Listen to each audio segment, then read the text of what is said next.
Hello there, good evening. It's Monday the 6th of March. Tonight, Look North is back on the tracks. Thousands of cancellations, station businesses losing out. When will TransPennine improve? A major conference brings angry metro mayors together. All we can do is keep up the pressure. We can just keep saying that we cannot give TransPennine that renewed contract from May. Another 8 years of this mayhem. We've already been suffering since 2020. Please demolish my crumbling and mouldy home, says a young mum from Sheffield. And is it a bird? Is it a plane? No, it's a statue. Mercury might have winged feet, but he still needs a crane to soar in Sheffield. Very cold week to come across Yorkshire. A warning in place for snow showers at first, but possibly disruptive snow later in the week. Join me for the very latest.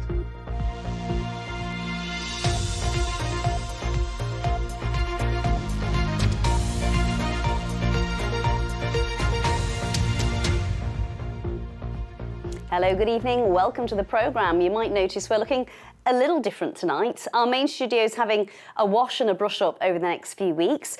But while things look different, Look North is still the same. And here is a story that's all far too familiar that we're starting with tonight. There's been major transport conference in the north of England. Perfect timing, as recent performance figures show in the last 4-week reporting period. TransPennine Express cancelled 1,781 trains. The West Yorkshire Combined Authority says if there's no improvement, that would mean 23,000 trains wouldn't run this year. On Slough platform this morning, if you were heading towards Manchester, 4 out of 5 services were cancelled in a 2-hour period. On top of all that, it's the day fares rise, this year by an average of almost 6%. Spencer Stokes has our top story. The rail network where there's only a 50% chance your train will run. Passengers left exasperated by endless disruption, and now businesses feeling the impact as commuters find alternative ways to travel. At Huddersfield, the bacon sandwich shop has closed, citing fewer passengers. The coffee room is shutting next month, and the station shop says trading hasn't been this hard since 1984. Our passenger numbers have gone down from 800 a day to around about 150 or 180 from 800. It's not really sustainable. Oh, it's scary. It really is scary. Why would somebody turn up at the station on the off chance they might be able to get a train? It's just a ridiculous situation to be in, to be honest. 120 miles away in Newcastle, politicians gathered for a transport summit. The aim was to sketch out visions of a better connected north, but day-to-day problems can't be ignored. There are MPs, mayors and council leaders all here today and all voicing frustrations about rail services in their particular area. But TransPennine Express haven't attended. So is this any more than just a talking shop? Well, I think all we can do is keep up the pressure. We can just keep saying that we cannot give TransPennine that renewed contract from May. Another 8 years of this mayhem. I'm convinced that the industrial relations at TransPennine are so rock bottom, we will never get a resolution, actually, and operator of last resort is the next step. That's the government. That's right, and we've seen it work with Northern. They're not perfect, but they're far better than TransPennine. The main cause of the unreliable service is a dispute about how much extra pay train drivers should receive for working on their day off. Without a resolution, West Yorkshire Combined Authority estimate 23,000 trains could be pulled from the timetable in the year ahead. But the rail company says that's unlikely. So with no improvement, you could make that maths work. That's absolutely not where we want to be, where we aim to be. And we will carry on doing what we have done, which is literally working round the clock 7 days a week to try and improve what we do, because we need to deliver the people of the north of England. Reducing cancellations might restore faith in TransPennine Express. Passengers would then need to be attracted back to the service, in turn giving Daryl's shop a brighter future. Spencer Stokes, BBC Look North. Well, Spencer's with us now. Interesting that TransPennine didn't turn up today. Just remind us, why has this dragged on for so long? Yes, as I mentioned there, it all boils down to that dispute about rest day working. Historically, TransPennine Express used to rely on bringing drivers in on their rest days to cover for sickness. That agreement broke down during COVID. The ASLEF Train Drivers Union withdrew from it. TransPennine Express are trying to reach a new agreement with the drivers, and they're currently offering time and a half for coming in on your day off, and you'd also get a 10-hour minimum payment. Now, TransPennine say that's a very generous offer. The union say it may be generous, but it's less than we used to receive. And in a time of rising prices, that amounts effectively to a pay cut. So that's what the dispute's about. That's what's leading to the cancellations. More talks took place this morning. Still no agreement. We'd let you know if there had been an agreement. And the only thing that is happening is that there are more talks scheduled. Until there is a resolution, we will keep seeing days where we have huge numbers of trains cancelled, huge numbers of trains delayed, because it's that lack of trained drivers able to operate the trains that's at the root of the problem. It rolls on a bit longer. Spencer, thank you. Now we're hearing more and more stories about poor quality housing, aren't we? And one woman from Sheffield says her crumbling and mouldy council house just needs to be demolished. Sheffield City Council has told Look North that the issues highlighted look horrendous and a team has been sent out urgently. Here's our social affairs correspondent, Emma Glasby. It needs knocking down. Absolutely, they all do. All the buildings on this road, I believe, were built around the 1960s. They haven't had any sort of maintenance since then. They're not upkept in any way. They may occasionally paint the handrails. They need knocking down, they need demolishing. Gemma has been living in this council flat in Gleadless in Sheffield with her son for more than 3 years. I've got mould all over my bathroom ceiling. Started out as just a little patch and was reported to repairs at the time. Nothing was done, regardless of being told it would be. It has now spread across my ceiling, black mould. My son baths every day, or at very least showers, so he spends a considerable amount of time in the bathroom. Gemma has painted over most of the mould, but the list of problems is long, and she tells me she's constantly waiting for repairs. I have rotting cupboards. My floor is now rotting and smelling due to sewage that I recently had sewage water come from a drainage pipe which had rusted and leaked. I've also got electrical sockets hanging off my walls which I've reported to be fixed, and nobody's doing anything. The mould, in all honesty, I believe could have possibly affected my son. He's had a cough since he was a few months old. My friend describes it as though he sounds like Darth Vader a lot of the time. These windows in the stairwell were smashed a few weeks ago. Gemma had to clear glass away from her doorstep. She wants to move and find a home where she can bring up her son without worrying about his health. It also has a mental impact. I'm living in a place that is cold. Not only do we have a cost of living crisis and I can't afford to sort of top up my heating all the time, but it's even colder due to not having flooring, etc. Sheffield City Council has responded by saying the issues highlighted look horrendous and that a team has been urgently sent out to review the livability of the property.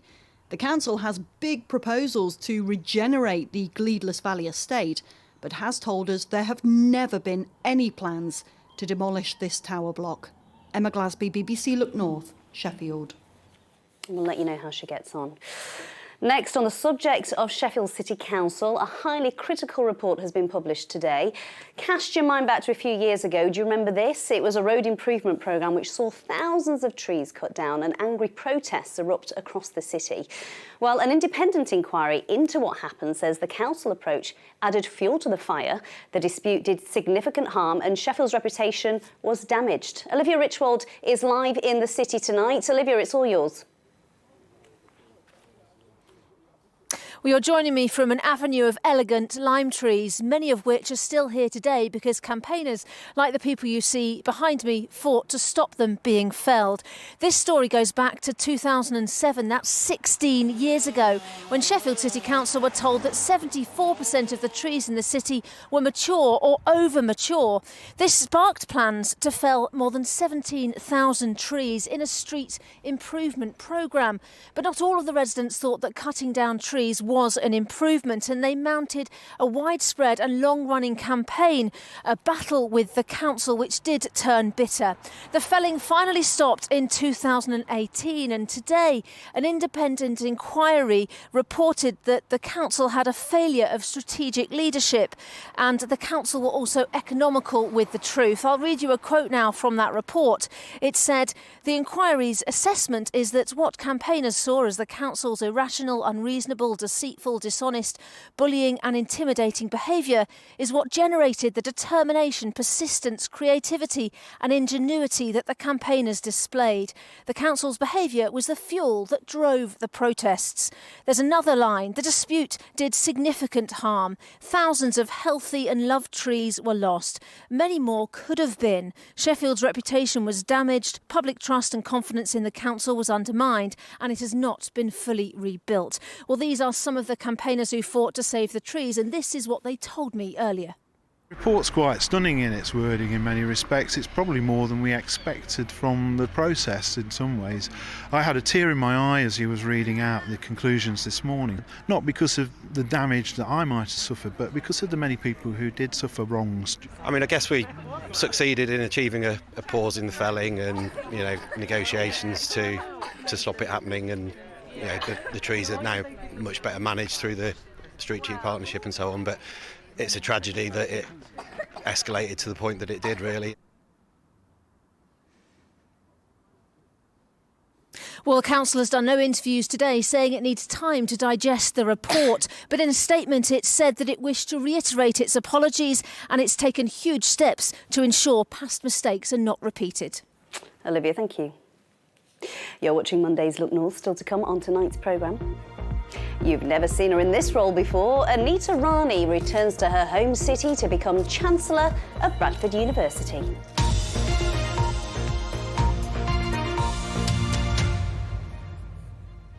But before that, a couple from Sheffield who lost 2 babies have cycled across New Zealand to make a documentary about baby loss.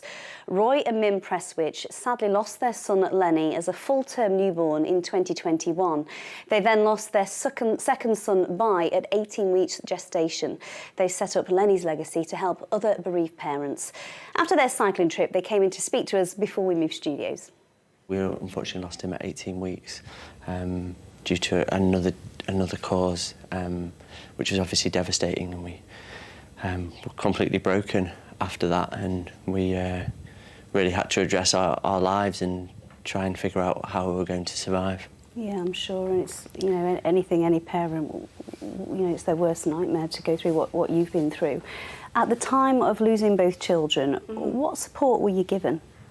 We were quite lucky to have good support from our bereavement midwife and our midwife who'd been there when Lenny was born, and also was my community midwife with Bai.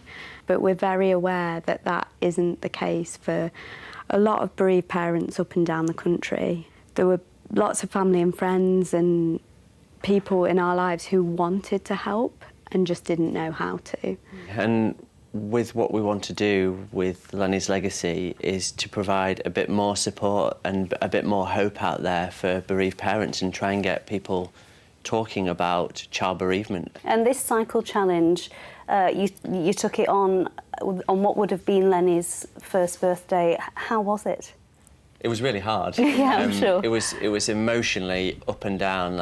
We planned it in a really short period of time. We only decided to go a few weeks after Bai had died. So it was a physical and an emotional challenge. So this is to raise money and raise awareness, and you've also done a documentary at the same time, haven't you, Min? We have, yeah. So we filmed the trip. The money that we raise will go towards producing free resources for friends and family and bereaved parents. And between us, we're going to design some training for health professionals and employers in terms of how to support people in these situations and how to communicate with bereaved parents in a supportive way. We look forward to seeing the film when it's done. Thank you so much for coming in. Thank you. Thank you. Now, you might love them in your garden, but at Marsden Moor, rhododendrons are a pest, apparently, stopping native plants from growing. We've been to meet the volunteers cutting them back. If we bash it back enough, eventually it'll give up. I don't like it. It's evasive and it overtakes all our natural habitat. Hi, my name's Rob. I'm a volunteer ranger and we're roadie bashing today. Ooh, bit of root there actually. Hiya, I'm Francesca. What we mean by roadie bashing is that we're basically hacking back at the rhododendron that's growing here in the Wessenden Valley to make way for our native species. I'm Max Kane. I've been doing this for a few years. Without volunteers, you couldn't get no work done. Right, just go steady on here, guys. Today's a community day, so anybody can turn up, but we also have an army of volunteers that come out week after week. We've been doing this for about 2 months with those guys now. Wow, that's quite a big one actually. Ooh, nice. So yeah, now we'll just make sure those roots are not going to get back into the ground, just leave them up on top of this pile. The area around here is absolutely beautiful. But the key to the survival of this kind of landscape is that the native species are growing. So things like the mosses and the bilberry and all the various other things. But unfortunately, all the rhododendrons is getting in the way of that and covering it over. So we need to get rid of that, which is a shame in some ways because it does look lovely. I feel it back. A mini one if you I'm all right. A few more loads of this and be all right. We'll be working our way along now, trying to get towards this end, but it does just carry on all the way up the valley. We probably only get 2 or 3 months at roadie bashing in a year anyway, but we do find that we're having to go back to the places that we've already been to go and to keep on top of it, and eventually we hope that it'll give up. It'll get the message and it'll stop coming back. Rotherham United's fears of relegation from the Championship were eased thanks to a win against QPR. The first goal from Jordan Hugill was his first for the Millers since joining in January. Hugill doubled with a tally from the spot. QPR pulled one back, but Hakeem Odofin made the game safe for Rotherham with a third late on. The Millers are 8 points clear of the drop zone. And at the top of League One, Sheffield Wednesday's winner against Peterborough came 60 minutes in when Jayden Brown's cross took a useful deflection. The Els continue their record-breaking form. That's 21 games unbeaten in the league. Wednesday are top of the table by 3 points. And a 0-0 draw was on the cards between Bradford City and Colchester United. But 3 minutes into added time, League Two's leading goalscorer Andy Cook put the Bantams ahead. Then moments before the final whistle, Scott Banks fired in a second. That's 3 consecutive wins to help Bradford's promotion push. It was in front of a record League Two crowd at the University of Bradford Stadium. 20,383 people were there. One of them was our very own Paul Hudson, and no matter how much we've looked for him, we can't see him at all, can we, Mark? We've searched and searched, but no footage of him celebrating wildly at the stadium was there. I don't think we can hear you, sorry, Mark. We can't hear him, but I'm pretty sure Paul's in the chicken costume. We were looking in the wrong place. Now, she's come home to the city, and with good reason. Anita Rani might be known as the Countryfile presenter and Strictly superstar, but away from the lights, camera and action, today she's been installed as the new Chancellor of Bradford University. Abby Jagola reports. The new Chancellor brings a touch of showbiz to Bradford University, but she's not here to raise her own profile. She's here to help improve the life chances of students in her hometown. I'm a huge believer in access to higher education. Going to university as the first person in my family to go to university, it fundamentally changed everything about the course of my life and who I am. Anita's well known for her TV career and her stint on Strictly Come Dancing, but now she's stepping into a new role to give something back to Bradford. Even her choice of outfit today is about giving people opportunities. Isn't it amazing? I think this sort of sets the tone of my chancellorship. It's different, it's modern, it's celebrating young talent and giving someone else a platform, as well as making me look fabulous. So yeah, I love it. I love it. 24-year-old Yashna from Selby had just 3 weeks to design and make Anita's gown. I was very excited about it. I think Anita's great and she's very inspiring, so it was an honour to design something for her. I saw her and I was like, you look great. And then I was like, oh, I made that. So yeah, she looks great. It really suits her. And she walks around and she feels so graceful. Anita is the right person, or should I say, the right sort of girl, to be our Chancellor. She is the perfect fit for the University of Bradford. I'm really keen to set up a Rani Scholarship to enable girls to get access to higher education who might not be able to afford to come to university. That is a big passion of mine. So hopefully, finally, not only have I been given the honour of becoming Chancellor, I will be given the privilege of being able to fulfil another lifelong ambition. Taking centre stage today, Anita wants to help frame the future of the next generation of Bradfordians. Abby Jayola, BBC Look North, Bradford. I'm sure she'll do a great job, and doesn't she look amazing in that outfit?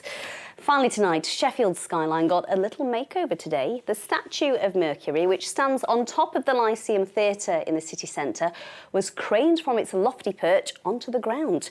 Now, it needs to be repaired. Carla Fowler got a front row seat of a theatre show with a difference. Up above the city, atop the dome of the famous Lyceum Theatre, winged messenger Mercury has cast a watchful eye over Sheffield for decades. But today the iconic figure was very carefully removed in order to undergo urgent repairs. Last year, cracks were starting to show and fears for its safety were growing. There was a crack down his standing leg, and then you can see the steel inside that's rusting, and it started to crack it open like an egg. And then on his standing foot, there's cracks around his feet, and unfortunately on his back, there's a crack down his back. There's evidence Mercury was first seen above the theatre here at the end of the 19th century, but this incarnation was erected in 1990. We've got a ferrous metal inside a fiberglass body, and that corroding metal is basically expanding and splitting the body. So ideally what we'll do is we'll take that ferrous metal frame out and replace it with a non-ferrous metal, so that something like stainless steel. The much-loved statue is affectionately known in Sheffield as Freddie. His absence leaves a gap in the city skyline. Well, it looks naked and it's a shame. I take photos of it quite a lot, and I think it's really nice on top of that building. Well, I hope he comes back stronger and then stays. I always point him out to friends, and it's sort of a landmark. So after 3 decades on the roof of the Lyceum, exposed to the best and worst of Sheffield's weather, Freddie's about to head on down to Somerset, where he'll be dissected, examined and hopefully repaired. Even a Roman god needs a little TLC, especially after decades in the South Yorkshire climate. It's hoped Freddie will be back in place by summer. Carla Fowler, BBC Look North, Sheffield. We saw all of Freddie in close-up there, didn't we? He'll be back before we know it. Let's go to Paul now. He's definitely in some sort of broom cupboard. Paul, there you are. Arctic blast, certainly feeling chilly. How cold is it going to get this week? What do we need to know?